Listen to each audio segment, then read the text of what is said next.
Serra Pelada foi uma válvula de escape do regime militar para o processo de ocupação da região, que foi estimulado pelo próprio Estado brasileiro em função da abertura das estradas, principalmente após a guerrilha do Araguaia. Aquela massa vai ficando por ali, vai começando a entrar nas castanhais, se descobre o garimpo, né?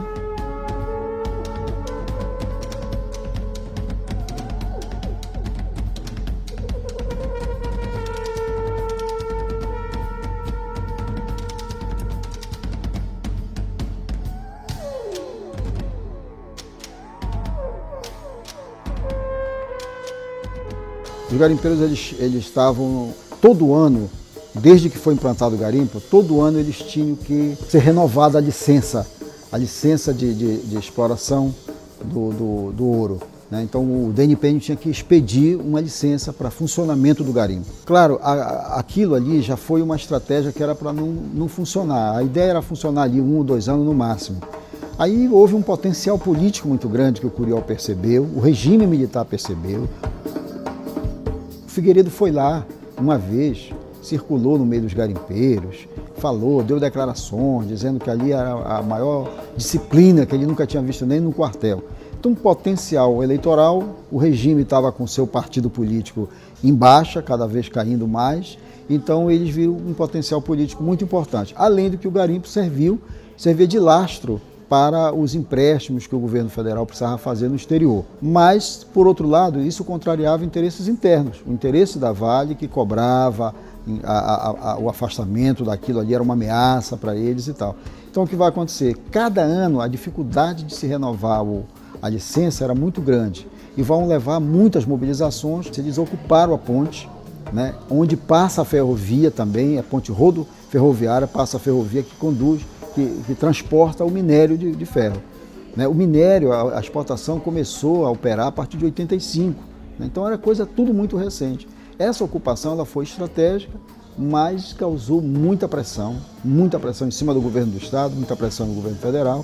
O encurralado é que eu digo que, inclusive, que inaugura lá o método o método utilizado pela polícia de fazer 2 frentes para desobstruir uma via pública. Então eles vão pelo um lado da ponte e pelo outro lado encurralam os garimpeiros.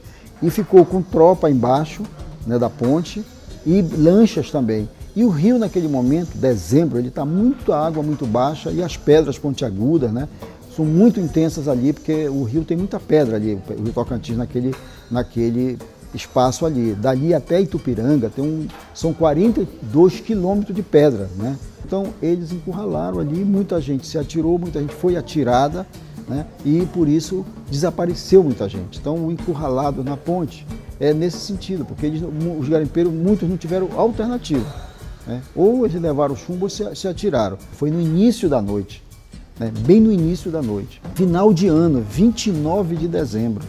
Tá? Muita gente viajando. Então a dispersão era grande, tanto que nenhuma equipe de televisão, de rádio, de jornal estava lá naquele momento. Então ninguém cobriu aquele momento exato. Nos dias que antecederam, né? E depois, sobretudo, todo mundo foi para lá. Você não tem um registro do acontecimento, daquele momento lá.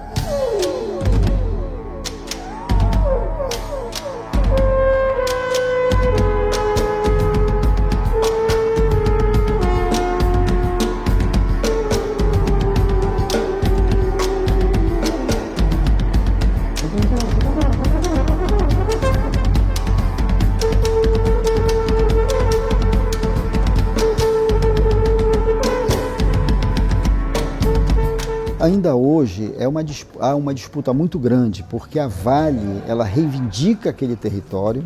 Inclusive, foi acusada, foi denunciada, inclusive no Congresso Nacional, de ter mexido no marco geodésico lá, né, e para ela se apropriar do processo todo lá.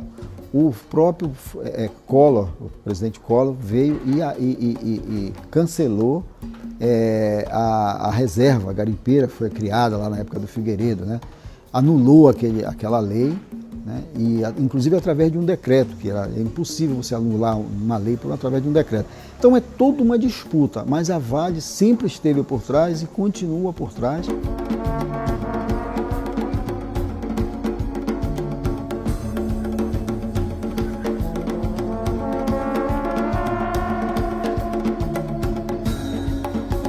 sempre tinha um sócio, que era alguém de fora, que era o dono da serraria, comerciante, industrial.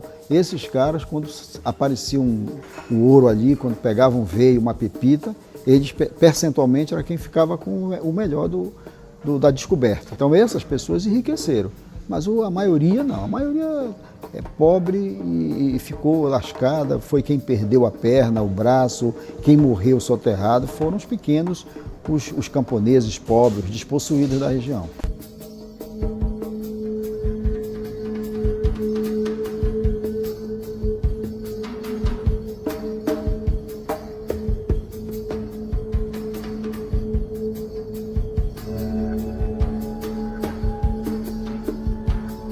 Agora, com as declarações do Bolsonaro, com certeza isso vai se intensificar. E vai se intensificar da forma mais incorreta possível, porque vem como um estímulo. E pior, quando ele sinaliza, inclusive dentro das áreas indígenas, sem consultar as comunidades indígenas, sem procurar saber se há interesse, se isso seria feito de forma correta, com orientação. Então, há uma preocupação muito grande. Olha, decisão minha. Não sendo obrigado, não tem mais reserva indígena no Brasil.